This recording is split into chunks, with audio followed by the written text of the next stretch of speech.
What began in Barcelona concludes on the Côte d'Azur. Welcome to Monaco.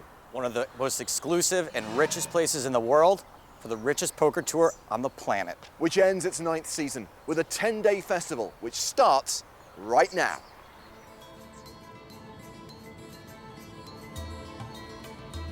Monaco, home to the famous Grimaldi royal family. Home to the world's most majestic poker tournament, the PokerStars and Monte Carlo Casino EPT Grand Final. The pinnacle of Season 9 sees players from all over the globe descend upon the Principality in search of the exclusive title and membership of the elite club of EPT winners. In 6 days' time, one player will be crowned the next king or queen of poker.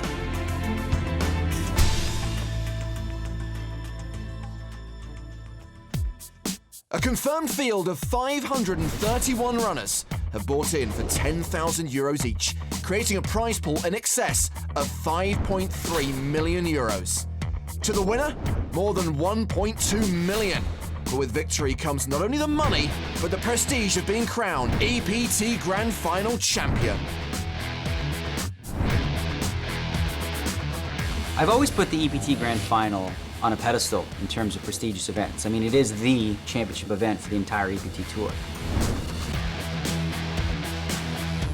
To win here in Monte Carlo would mean, well, everything. But the field is stacked with world-class talent. They're all hungry for the riches and the glory. This should be another classic Grand Final. Not only a classic Grand Final, James, but also a classy Grand Final. Classy here in Monaco. Absolute class. Hey, what do you want? Or that. So let's get this poker party started here inside the Salle des Étoiles. Without Chris Moneymaker, none of us would be here. He's like the John Connor of poker. Antonio Sfondiari made this final table 5 years ago. Can he do it again? Jason Mercer, all smiles. He already won a side event here in Monaco. And I don't mean to be a jerk, but I feel like we should have an H in it. Ruling? The ruling is that autocorrect is a pain in the neck. There's our obligatory Elke shot. Wouldn't be an EPT without him. And there's our defending champ, Mohsen Charania. I'll take your picture. I'll take your picture. Okay. I think technically Phil's posed for less photos than Bigfoot. Among the stars on our TV table is Luca Pagano, who has cashed in a record 20 EPTs. Let's play. Flip some coins. Daniel's short early, but he can't be looking to flip already, can he? After the first 2 levels of play, he's down to less than half of his starting stack. Everyone began the tournament with 30,000 chips. 9-handed action at our feature table, 7 different countries represented, and in the one seat is this year's PCA champion, Dimitar Danchev. Subline's currently 100-200. Daniel may be the shortest at the table, but he's still got 65 bigs. Under the gun +1, he min raises to 400. Alec Torelli from the US calls with 5s. Dario Sammartino calls as well. He's got pocket 3s. Folded around to Danny Palafas in the small blind. The Romanian calls. And Luca Pagano, Jack-7 off. He's getting good odds. He calls as well. Yeah, everyone's pretty justified making this call. Pot odds kept getting better and better. Queen 5 deuce with 2 clubs. A set of 5s for Torelli. Negreanu was the pre-flop aggressor. He has ace high in a backdoor club draw. And he bets 1,150. Over half pot into 4 opponents. This bet should come free with a drink at the bar because it is a little nuts. How does Torelli play his set? I think part of Daniel's rationale is that he does have that backdoor nut flush draw, which means he can probably rep huge on the turn. Torelli raises 2,500 total. Sammartino gives up the 3s. Palafas is out. Luca folds as well. Daniel calls. Daniel's now put in 25% of his stack with no pair and no draw. He's going to need more runners than the New York Marathon. Well, Daniel's going to be loving that card. He now has second pair plus the flush draw. Torelli obviously still big favorite with those set of 5s. Daniel's going to think that's the best card in the deck for him, but we know it's the same as any other club. Except the queen. That would be bad. And it looks like Daniel's going to donk lead this. Don't let the name fool you. Even the pros do this sometimes. That's when you bet into the last aggressor. Blue chips? Torelli's bound to be a little confused by this. Daniel's bet 30% of his remaining chips. Torelli may well just put him all in. No, he just calls. He's either trapping or he wants to reevaluate on the river. The river card is the ace of diamonds, giving Daniel 2 pair. And he moves all in. We could be about to lose Daniel Negreanu. Sick part is he thinks he's value betting. 67, 7,075. This wasn't a great card for Torelli either. Got ace, queen of hearts or something? This will be an awful line for a bluff, so Alec might think he's beat here. It's like I want to fold. Really? You have a what? I want to fold. You don't have a fold? No, I want to fold. Oh, I wanted to did you have fold ace, queen of hearts? Is that what you have? 'Cause that's kind of what I put you on. Fold the damn turn. There is an argument if you call the turn, you have to call the river. Ace, queen of hearts might get half. Go for the high, I'll take the low. Might get half. That's good. I mean, it's really hard to be bluffing. That part's true. You're special, though. That's what I've been told. Alec is getting almost 3-1. He had fives? Ding. And he lays it down! He folds the set! Show like a red 9 and you're my hero. I'll show you one card, that's good. Let's see. King of clubs. Wow! What a card, right? The obvious can't be bluffing card. Show the ace of I'm clubs. so sick you have 3 aces. Yeah, okay. Alec was right to assume Daniel was value betting, was wrong to assume it was better than 3 5s. And if he's folding better, I'm not sure how often Alec's calling with worse. Negreanu survives, be honest. Would you ever fold that hand? Tag your tweet to EPT Grand Final. Well, our secondary feature table is currently hosting Antonio Esfandiari, a previous finalist in this tournament. Olivier Busquet has a second-place finish on the EPT.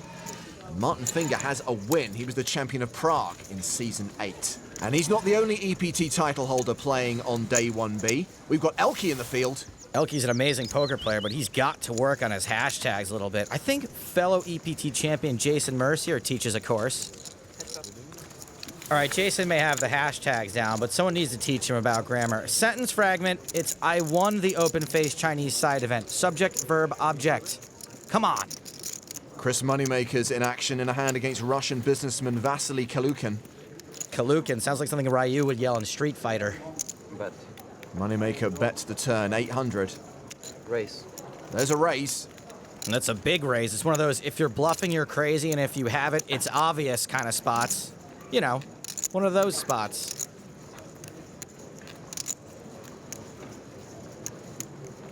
Moneymaker lets it go. By the way, I'm leaning towards crazy. I think Kalukin was Kalikin. Well, this year marks the 10th anniversary of Chris Moneymaker's World Series of Poker main event win, the event which ignited the poker boom. More action from the outer tables. 4 players have seen this flop. Action on Sam Trickett. Steve O'Dwyer was the original raiser pre-flop. So this is a donk lead from Trickett, 6,500. Man, if I didn't know who Sam Trickett was, between this flop overbet and his shirt with just one too many buttons undone, I guess he's probably a fish. But I do know who he is. That bet gets folds from the 3 other players. Quite a tough table, this one. Vanessa Selpst also in attendance. You get like only one color, it's just like a tougher spot. You've got to create your own spots. You just create your own. Well, if you get 4 colors, it becomes so much easier. Size it differently to get the 4 colours. It's where you're going wrong, you see. Got it. I don't think she really got it. I think she's just being polite. Over to our secondary feature table. Esfandiari has opened with pocket aces. Called by Rory Matthews with ace-queen. Olivier Busquet has 3-bet to 1,500. That is a 4-bet from Esfandiari. Matthews folds. This is likely to be a bigger train wreck than the opening scene to Unbreakable. Busquet all in. Esfandiari calls. And Busquet is a 4-1 underdog and at risk. No way Busquet is getting away from KK. He's going to need to see another king on the turn or river. Or he will be KIA. 1 card to come, just a 5% chance of survival.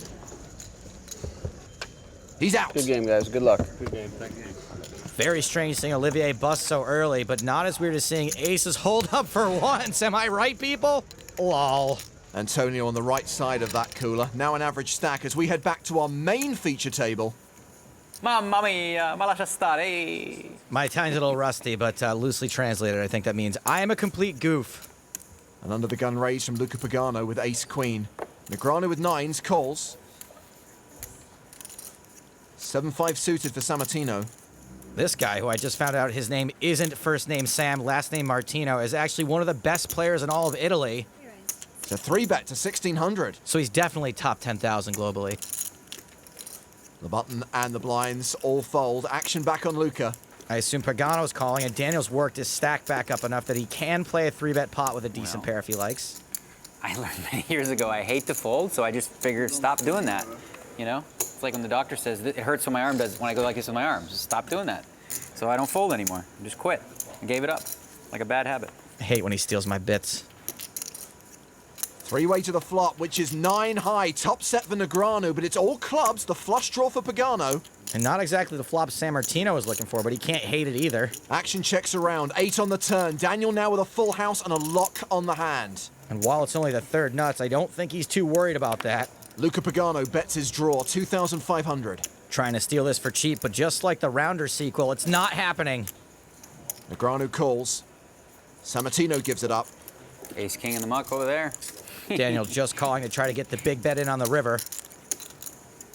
The river is the 4 of spades. Luca very lucky that wasn't a club. It should be an easy check fold for him. Well, he's checked. Daniel bets. Luca could have bet, or he could raise here as a bluff, but Daniel could easily have a monster in this spot. His range is super wide.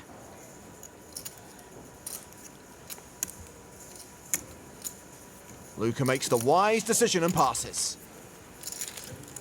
So Daniel Negreanu wins another pot. And this level is being very kind to Kid Poker. He's almost back up to his starting stack. Certainly looks like Daniel has found the right gear here in Monaco. I see what you did there.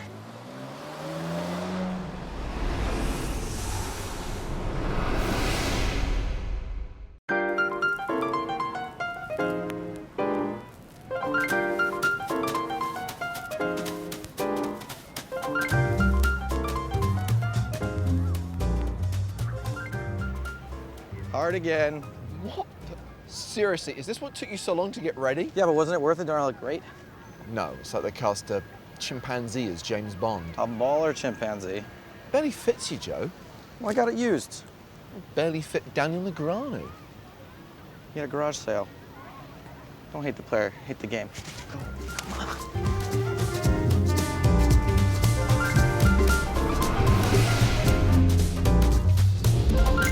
Welcome back to the PokerStars and Monte Carlo Casino EPT Grand Final. Blinds are up to 100, 200 with a 25 ante, and we are sweating with Daniel Negreanu.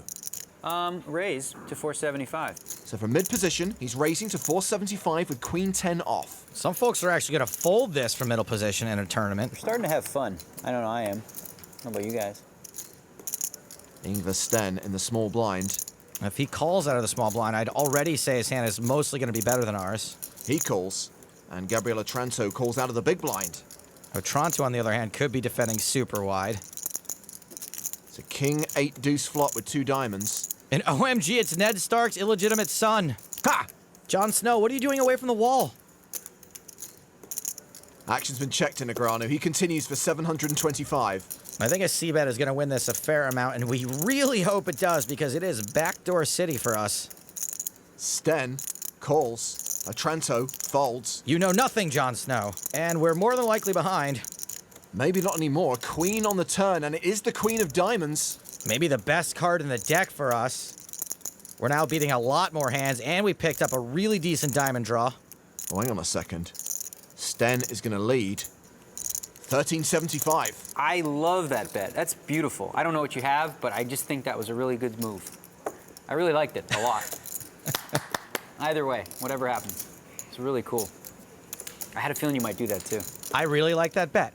I call.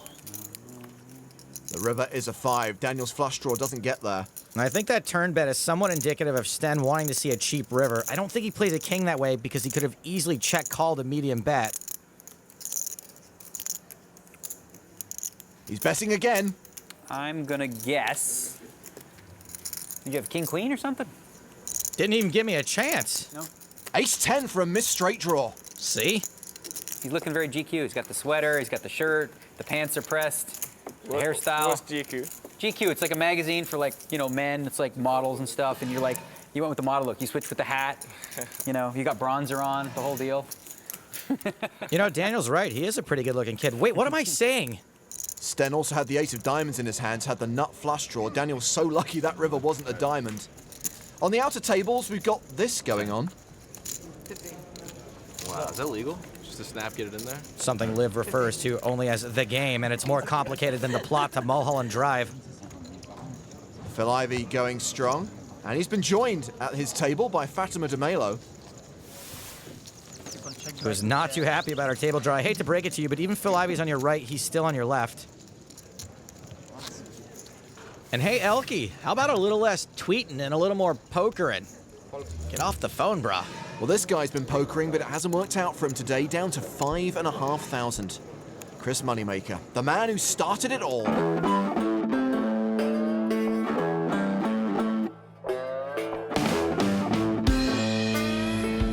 Honestly, when I won the World Series of Poker, I never thought in a million years it was going to do what it did for the sport. I still am a big part of the boom of poker, you know, partly because of what I did. I am a part of that history. 100 years from now, I'm still going to be part of that history, and that's really cool. I never dreamed poker would be what it is today, or even for the last 10 years. I mean, to have what they call the Moneymaker effect named after you is just insane. I think if my name was John Smith, no one would even notice me. People would always say that I was a one-hit wonder and my game was terrible, which, you know, to be honest, it probably was bad. I mean, I was still playing 2003 poker in 2007. I didn't have that drive and that focus. It wasn't until maybe a couple years ago that I was like, you know what? I really want to win a tournament again. I want it to be a big one, so Europe would be a good start since I'm here. Amazing how humble Chris Moneymaker is. Part of the poker boom. Without Chris Moneymaker, the poker boom would have been the poker crop dust. From the 2003 main event champion to the inaugural World Series of Poker Europe winner, Annette Oberstad, who's just 4-bet Philippe Catorza. He 5-bets, she 6-bet jams. He calls, and it's aces against kings again. Absolutely perfectly executed cooler play. Catorza headed for the Dorza. Needs a king on the river. Doesn't hit. And the Internet Phenom of 2007 seated next to the Internet Phenom of 2010. Who's it going to be in 2014? You? You think it's you. Yeah, you think it's you. Annette catapults up to second on the leaderboard ahead of players like Phil Ivey, Steve O'Dwyer and Benny Spindler. And just behind the current tournament chip leader, the man with a 6-figure stack, JC Alvarado. Bad news, JC's only had 2 cashes this season on the EPT. Good news, one was for almost 800,000 euros in Barcelona. At our secondary feature table, if you call him and show you the nuts, if you fold him and show you bluff. So either way, the future is not too bright. Antonio has bluffed this river. You don't want to make a bad call in front of the camera, trust me. You really don't. Doesn't look good. Technically, Al Falassi can't make a bad call in front of the camera. Not now, at least. The calls that got him to this point maybe weren't so good. Keep on talking. Uh-oh, Antonio.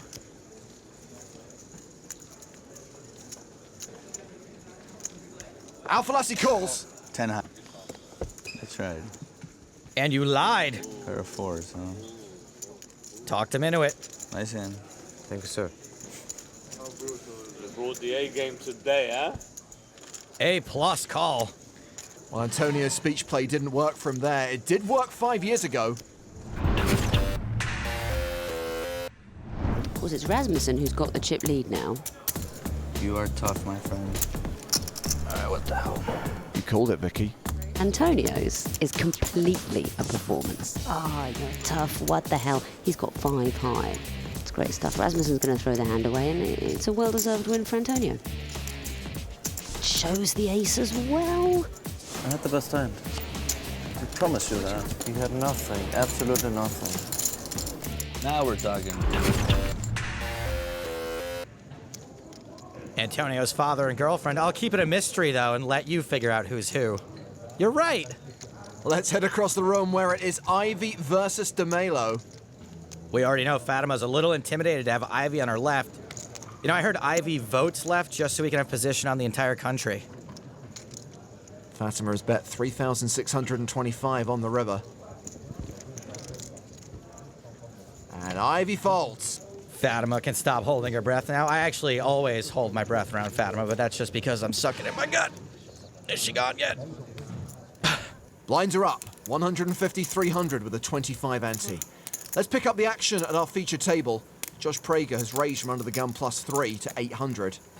Called by Daniel Negreanu. Also called on the button by Dario Sammartino, so three-way to the flop. Negreanu's got Sammartino dominated. And it's all clubs. The second nut flush for Negreanu. Top pair for Sammartino and Prager. Prager with the third nut flush draw. Action's been checked to Sammartino. Daniel checking for a little deception. 9. 900 is the bet.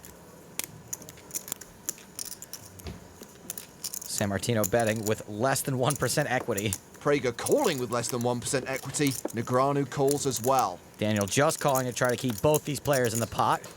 Ace of spades on the turn. Both Daniel's opponents pick up dead draws, but no one can really be all that happy about that card. Prager's checked a second time. Like drinking too much on a date, that card is an action killer. Negreanu now bets 2,700. Sammartino's got second pair in a draw that's difficult to hit, and sometimes it won't even be any good. He folds. Prager's draw will at least be live a lot of the time. Still, a lot of players are going to fold here. He calls. Club on the river will be disastrous for him. As would the case 10. Unbelievably, it is the case 10. Terrible card. Prager checks. How much value can Negreanu extract here? He's about to make a call to the law offices of Val and you. Seeking damages in the amount of? 7,200. Prager may end up convincing himself here that because he called the turn, he's got to call the river when he improves. Sure, he called thinking sometimes the 10 would even be ahead. I don't know how often Daniel turns up here with a hand worse than Queen 10. Got the ace of clubs over there? Huh? Daniel's not afraid of him having ace-x of clubs because he'd have called already. Prager calls. Flopped it. Negreanu wins a pot of more than 25,500. Josh Prager may have to change his name to Josh P. Rager after that hand. That'll tilt you a little bit. Negreanu playing with a lot of confidence after his bracelet win down under, but reasonably lucky to have any chips at all after an earlier encounter against Alec Torelli. Well, the blinds are 1 in 200, so I come in for a raise to 400 with ace-jack, and I get a whole bunch of callers. The flop comes down queen 5 deuce, so I decide to make a continuation bet of 1150. Now, to my left is a kid named Alec Torelli, and he raises really small to just 2,500. When he did that, I didn't think he had 3 of a kind. I thought maybe he has just like a queen, or he could even have a hand like a pair of 10s. My plan against him was if a club came on the turn, I was gonna go ahead and try to pile drive my way through this hand and just bluff him. So I call. The turn is the jack of clubs, so now I actually made a pair of jacks and I have the nut flush draw.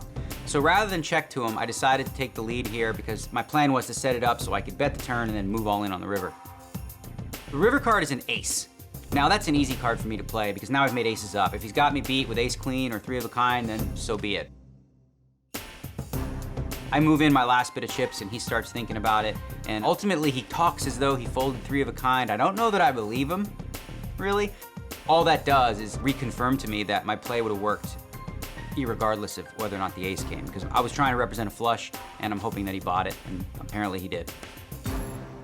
James, did you know the word irregardless is not even a word, supposedly? I love the fact that you think you're genuinely in a position to criticize other people's diction. 675. Negreanu back in the action. Suited ace-5, makes it 675 to play. Folded to the blinds. Otranto in the big with pocket queens. Re-raises. To what, 10 and a quarter? That is so adorable. I love when you do that. It's so cute. Well, I mean, obviously. That is adorable. Strictly speaking, it was an under-raise from Otranto, but no one seems to have noticed, so let's just get on with it, shall we?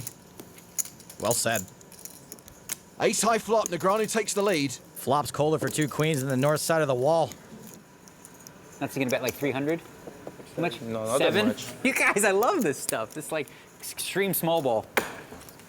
Oh.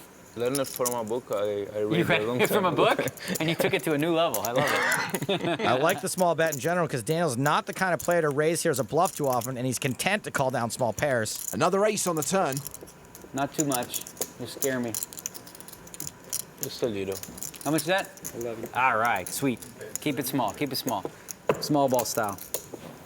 Give that man his money. I can't tell if Rounder's quotes are back in yet or not. Ruling? Out. Oof. Clubs came. Hey, flush came. Just letting you know. Full house for Negreanu. It's time for the value one. Value bet? Yeah. All right. Oh boy. $2,600. Please tell me Daniel says raisy daisy now. Nope, I don't buy it. Okay, now it's time for me to reassess the situation. Please do. Take your time. Daniel stuck 6,000 on top. Daniel's the kind of player who very rarely turns his hands into bluffs. Do you have ace king? I call. Otranto calls. This is good. You know nothing, Jon Snow. Nice hand. Thanks. And Daniel has completely pulled his stack out of the toilet, which, by the way, in Monaco, they clean themselves. Find out how you can join us on the European Poker Tour by visiting PokerStars.com.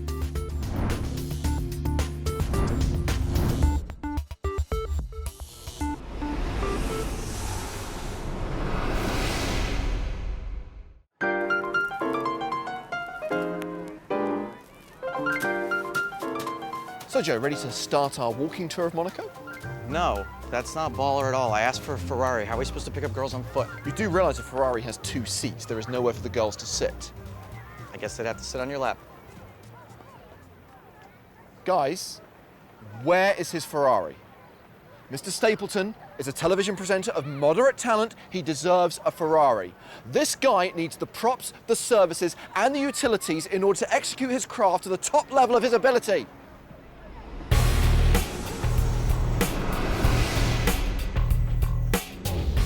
Once again, the French Riviera provides a beautiful backdrop for the PokerStars and Monte Carlo Casino EPT Grand Final. And for one man, this is a can't-miss event. Kid Poker is off to a flying start in this year's tournament, adding 40,000 chips to his stack since he took a seat under the bright lights of the feature table. I'd say that I've got my swagger back in a big way. I mean, I've just been focusing on fun and swagger. And when I focus on having fun, good things happen. Can he maintain his hot streak? What's the difference between swagger and swagger? D-Negs has got both, having just won his 5th bracelet at the World Series of Poker Australia. Oh yeah, I love this hand. Oh yeah. Guess what? 675. He knows. There we go. Suited connectors for Daniel. To be fair, Daniel loves most hands. Ingvar Sten in the cutoff has King Jack.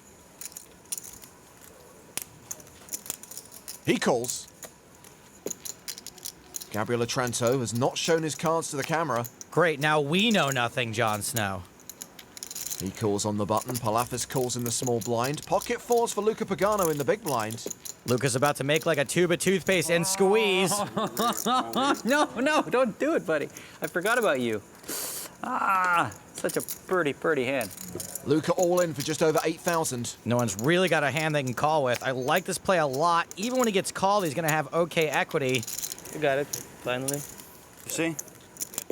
But other times, he's going to get some absurd folds. And James, I don't know if you've heard, but absurd's the word.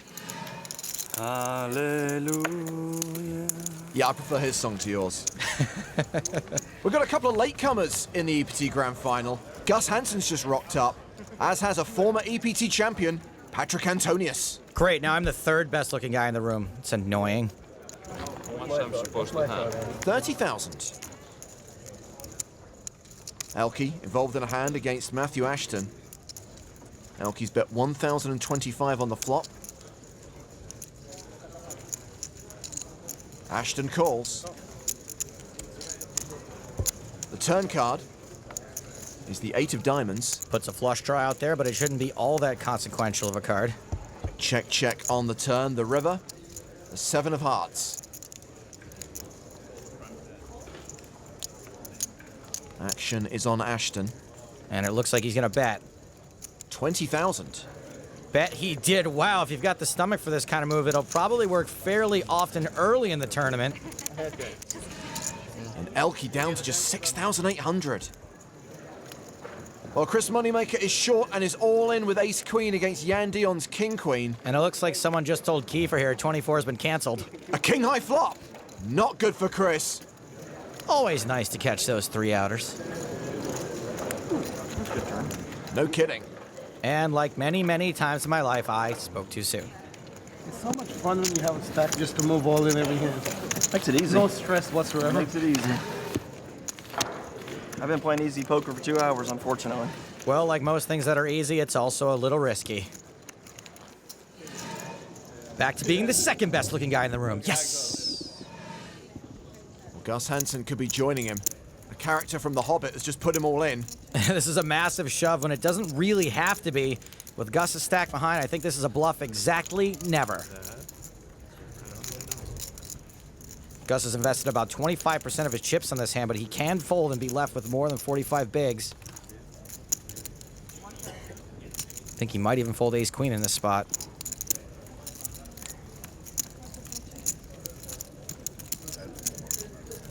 All right, go ahead. Well, Gus will fold. Gus has lost half his stack in 10 minutes, but at least he's still here. Patrick. Back to the feature table. Blinds up. 200, 400 with a 50 ante. No. First time we've seen Dimitar Danchev play. An under-the-gun +1 raise with ace-jack. Well, alrighty then, Mr. PCA champion. Pocket tens for Luca. He's chipped up nicely since we last saw him. I think a 3-bet here is fine against an early position raiser, as long as you're okay sometimes folding to a 4-bet.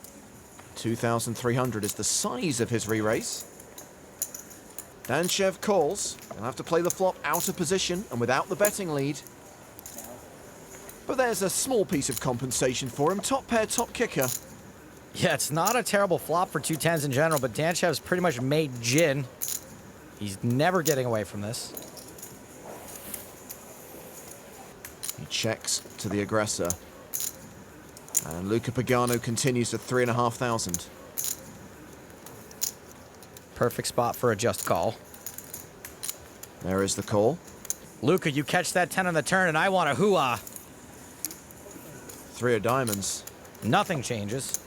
Danchev still without the betting lead.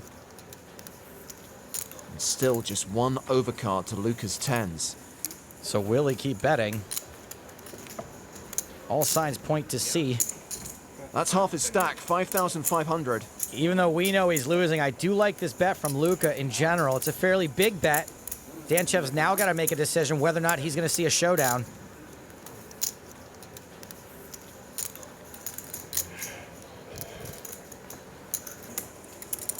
Danchev folds! Wow, not sure how many players are folding there, but it's totally understandable. Better to fold there than to fold getting a bajillion to 1 in the river. Yahoo! But a nice pot for Luca.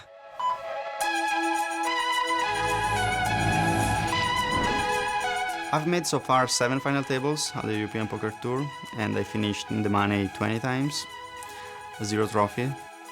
It's the best record in terms of cashes and final tables as well.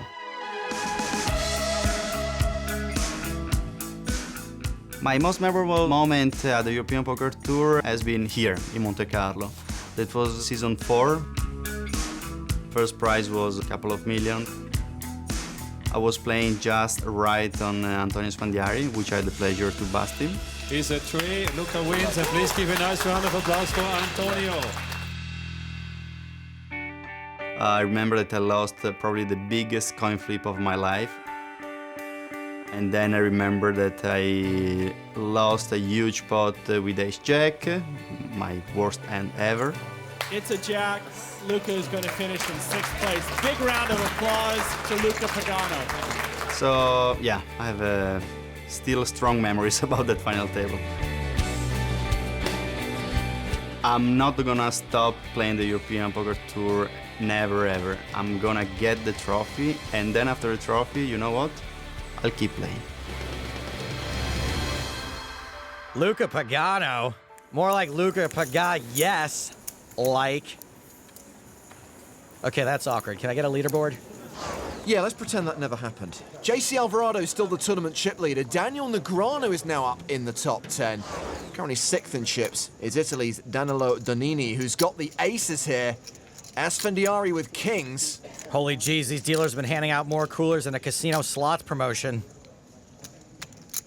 There's the 4-bet from Donini, 3,300. Remember when people used to sometimes fold kings before the flop? Oh, the 1990s. So Donini 4-bets to 3,300. Asfendiari clicks it back, a 5-bet to 7,700. Donini taking his time to make sure he doesn't put in that 6-bet too fast like an excited teenager after prom. Antonio doesn't have that much behind. And that 6-bet will commit him. Oh, I guess I did it to Olivier earlier. I guess it's only right if he does it to me, right? You know how aces do without hurt. Antonio all in. Calls. All in a call. Somebody get Antonio's dad out of here. Dad, what are you rooting for, huh? One king. He's not going to want to see this. Yes. I can't see the king. Me neither. That's not good, Dad. King is coming? When? Now or the end? Turn or river, Dad? No turn. Guess it's gonna have to be the river. Oh, it was a long journey. Nope. Nice city. Good luck, guys. Bye.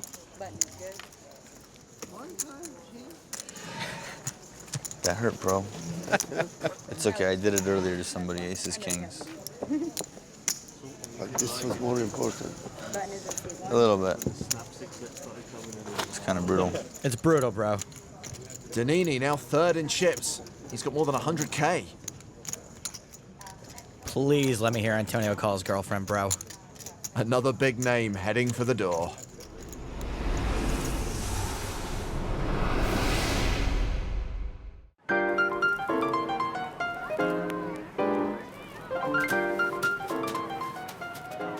So we didn't get the car, but there are still so many baller activities in Monaco. Sure.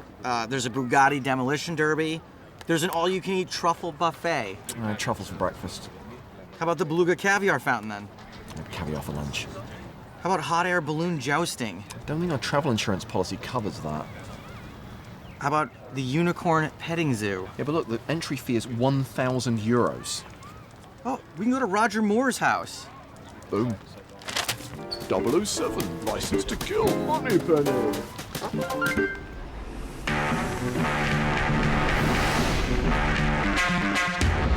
The bust-outs are happening at a rate of knots here at the PokerStars and Monte Carlo Casino EPT Grand Final. Before the break, we lost Antonio the Magician Esfandiari. His kings running into pocket aces. We also lost Patrick Antonius. The fin arrived late and lasted just 6 minutes.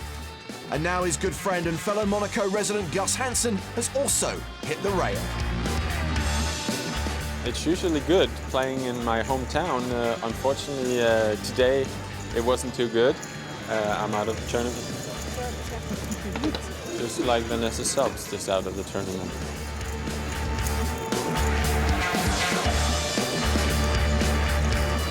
Did you see how broken up Gus was over Vanessa's bust?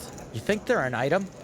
Chris Moneymaker all in with 9-10, called by Galen Hall with jacks. In all likelihood, Moneymaker's easy poker is likely to come to an end here. Both Galen and Chris went deep in the 2011 PCA. Galen sealed Chris's fate in that tournament and went on to win. Now he's bust Chris from the EPT 9 Grand Final. Not a huge pot for Galen, but I'm sure he's happy to take it. Chris now released into Monaco to go rub elbows with the rest of the Moneymakers. The literal ones. We're heading back to the feature table. Blinds 200-400 with a 50 ante. Daniel Negreanu has called a raise with pocket fours. Dimitar Danchev defends his big blind. The pre-flop raiser was Josh Prager. He's got ace-3 suited. All three decent hands. Queen 10-9. Danchev flops best. He's flopped pretty well, but he's out of position. Not the aggressor, and this board is wetter than the set of the Abyss.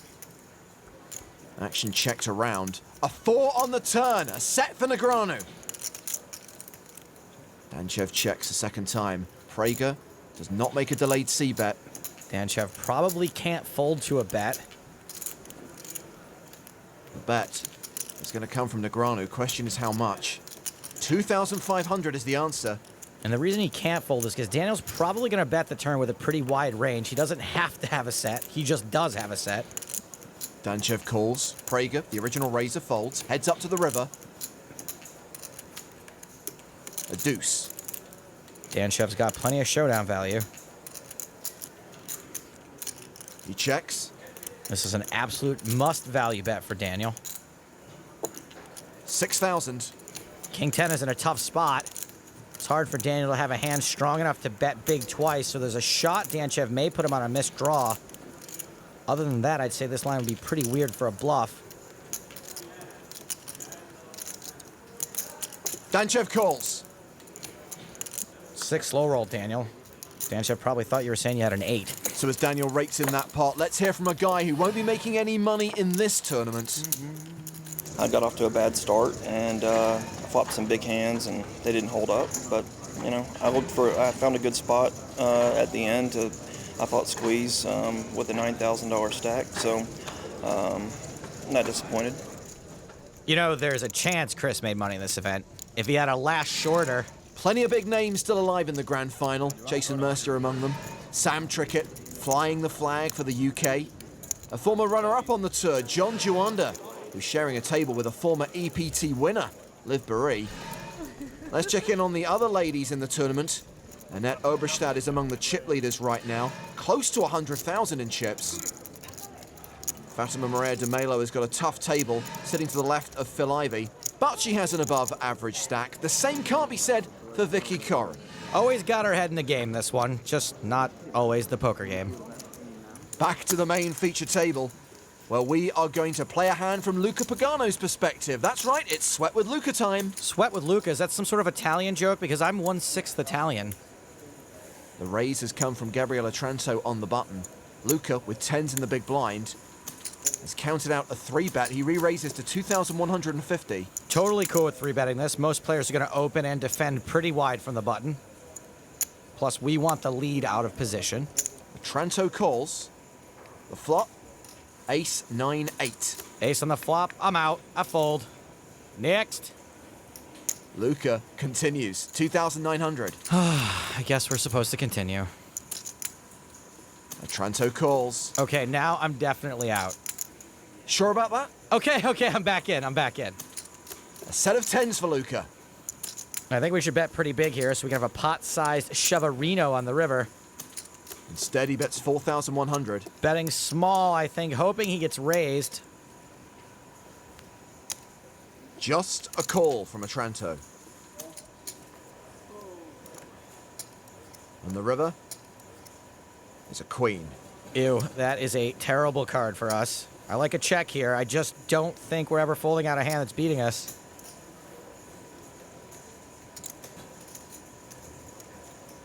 Despite the 4-card straight out there, Luca's gone for chips. And he bets 6,650 and a quick shove from Otranto. Luca was praying to not get raised. Ooh, hot-blooded. His prayer was not answered. Jesus Christ. Yeah, that was probably the guy he was praying to. Now, our bet looks really strong, which I think makes this raise look super strong. And I think a lot of high-level players might bluff shove in this spot, but I don't think that's what Luca was looking to induce. And I don't know if Otranto is one of those players. No offense, he just seems pretty straightforward. Story checks out. I like a fold here. Luca does fold. I think that's the right move. King check. Spot on. Nailed it. No. Either he's lying or you know nothing, Jon Snow. You made the right fold. Hoo-ah. He lost 2/3 of his stack in that hand, but he is still alive. To the outer tables, where Elke is all in. Just shy of 8,500. Martin Horechki's called. Decision is now on Anatoly Gertovoy. And Gertovoy will fold. So showdown, cards on their backs. How the hell is he all in already? Elke tables 8s, over cards for Horechki. These two are racing. Now he's been doing a lot of cardio with his trainer. Let's see how it affects his run good. Run bad, more like. Both overcards hit. Elke looking for an 8. Needs to hit on the river. No help. Boy, we have not seen Elke go deep in a main event in a long, long time. Horechki adds more than 10K to his stack. I'm almost starting to feel bad for the Elkster. Look, it's the saddest, fastest walk-off in tournament poker. Over at table Ivy, Phil has gone heads up to the turn against Victor Schuchlieb. This guy is Schuchlieb. Check, check is the action. Queen on the river. Doesn't change too much about that board. Ivy bets 5,000. It looks like this will be the last hand of the level, the last hand before the dinner break. That's a raise from Schuchlieb. It'll cost Ivy everything he's got. Yeah, this probably means business. Ivy folds. Not sure those chips are in stacks of 20, Phil. What a cool spot for an online qualifier. Makes a boat and gets to shove on Phil Ivy. So Phil will return for the evening session with roughly half the tournament average. I'm serious about the cup. Okay, but I'm in my room. I don't have it. So if you come to the World Series, I give you. All right. Come there because I don't have any extras. Right. If I go deep, would you loan it to me? Yeah, sure. Thank you. Great timing to ask a guy to borrow his hat. Inside Monte Carlo Bay or something. A hungry Noah Schwartz, the current tournament boss. Annette Oberstadt and JC Alvarado in the top 5. Former EPT champs Aaron Gustafsson, Galen Hall and Davide Katai in the top 10. Sadly, no place on the leaderboard for Luca Pagano. Next time, cue the drama. You're a little scared, right? Like at least 10%? Don't mess that much with me, man. A new cast of characters takes center stage. The table banter and stuff is amazing. That's uncalled for. Classy lady like that, just knocking over my chips, huh? Stack them better. That's really good play. Who will steal the limelight?